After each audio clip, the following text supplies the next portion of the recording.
Hello. Today we're going to do the chapter 1-5, which is the distributive property.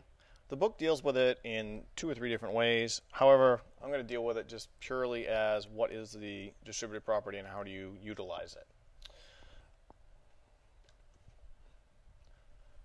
Basically, here's an example of how a distributive property can be used, and we have an example B.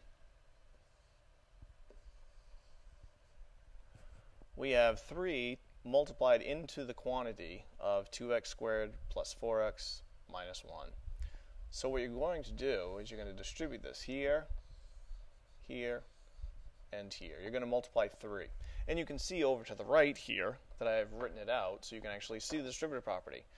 Here is the 3 being multiplied, here's the 3 being multiplied, and here's the 3 being multiplied.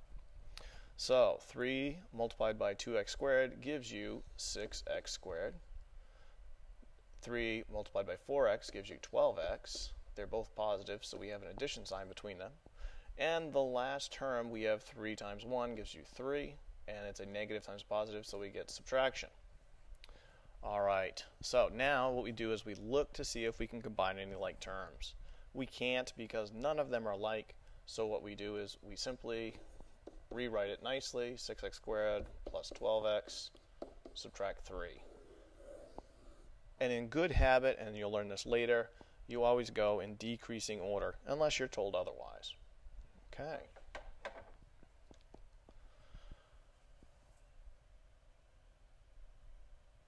Now, something that is called an equivalent expression. Equivalent, all that means is equal to. So up here we look, we have 5n plus 7n right here. So 5n, think n of nickels. So 5 nickels plus 7 nickels gives you 12 nickels. So 12 nickels equals 12 nickels. So those are equivalent expressions. They denote, or what it means is they're equal to the same value. Now, an expression is in simplest form when it is replaced by an equivalent expression having no like terms. That's a bunch of gobbledygook. Basically what it means is this. Looking down at situation A, we have 15x plus 18x. X, we have xylophones. So we have 15 of them. We add 18 more. Well, to simplify it, that means we have 33 xylophones together. Our answer is now simplified. It's as simple as we can make it. There are no other terms that have a simple x by itself. So what I'm going to do is I'm going to rewrite this. We have 10n plus 3n squared plus 9n squared. Do we have anything that are like terms? They have the same variable with the same exponential power. Well, yes, we do. It's the 3n squared and the 9n squared. We add them together, we get 12n squared. Now, what about the 10n? Well, nothing we can do. We cannot add or subtract it. It would be like sort of adding apples and oranges. It doesn't work. So what we have to do is we just throw it on the end. We have 12n squared plus 10n, and that's my answer. Until somebody tells you what n is equal to, or what they want you to substitute in, that's the most simplified you can write your expression. Sort of like mating socks. You get all the like things together, and you leave the extras by themselves. Okay, so down here we have more problems with distributive property and how we can use them proper.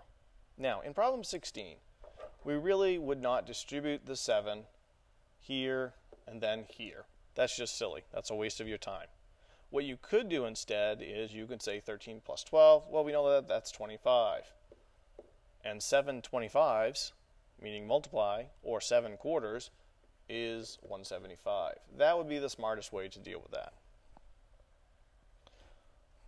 Now, in situation 19, though, we have a difference. We cannot add the 2x and the 6. The 2x has the x, the 6 does not have that. So we need to distribute the 3 here. So 3 multiplied by 2x gives you 6x. And then the 3 multiplied into the 6 gives you 18. Since the 3 and the 6 were both positive, we get the plus, the addition in between. So we end up with 6x plus 18. Another example of that, I'll jump down to 26. We have x multiplied into the quantity of z plus 3. Well, we have x multiplied by z, we get xz.